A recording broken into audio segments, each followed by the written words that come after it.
Gangguan jin iya, lah. ini. Gangguan Tip jin. yang pertama, kerasukan itu gangguan jin. Tidak. Ya. Tuh kan dia berharap agree.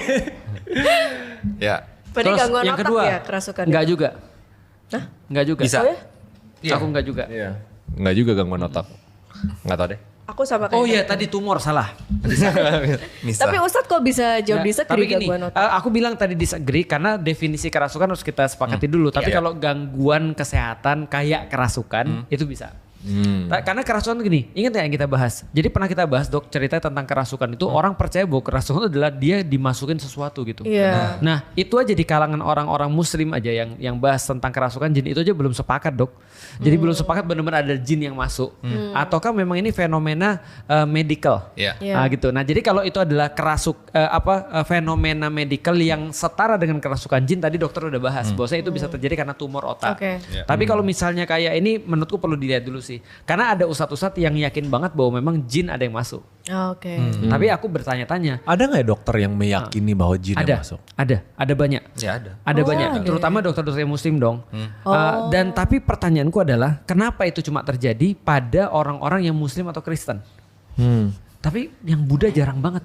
Ada karena Atau yang mereka nggak ateis, meyakini nah. atau yang ateis. Pertanyaanku escape satu tuh. Kerasukan. Buddha Oh, ada ya? Di Ada Thailand ya? banyak. Bahkan dukun di Thailand tuh dibagi dua. Oh iya benar. Ada dukun benar. yang emang pintar bawaan lahir, ada dukun yang masukin jin Oke. ke tubuh dia buat ngobatin. Mungkin Benar. pertanyaannya gini, Benar. kalau misalnya orang muslim kerasukan didoain pakai doa Kristen apakah manjur? Ya gini dulu. Tanya sama Ustadz berarti. Tadi kita ini dulu. Gini dulu, kita Kita sepakatin dulu. alihkan. Tadi aku benar. Aku dulu pernah pas masih kecil ada proses kerasukan untuk nyari nomor, dok. Oke. Itu SD, itu orang SD. Buddha, benar. Berarti aku cabut ya. Berarti gini, kenapa di Amerika nggak ada kerasukan? Emang nggak ada? 75% ateis. Oh. Nggak ada kerasukan massal kayak di sini tuh. Tapi kalau eksorsis ada kan. Nah, maka Iya, menjawab itu baru kita jawab ternyata kalau misalnya jinnya yang datang adalah jin misalnya muslim. Terus kemudian atau jin apalah ya, terus dibacain dengan Kristen apakah bisa? Wallahualam bishawab. Jawabannya nggak tahu karena aku belum pernah ketemu kasus itu. Dicoba kali. Aku pernah ketemu ada orang kerasukan, dok. Memang ada banyak yang aneh sih.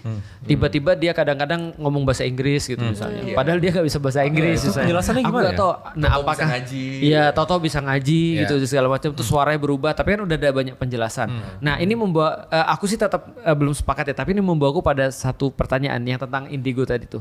Ada orang tiba-tiba setidaknya diketahui di umum tiba-tiba nggak bisa bahasa Korea tiba-tiba bahasa Korea. Itu penjelasan neuroscience-nya gimana dok? Jadi ada namanya selective aphasia. Itu sering terjadi pada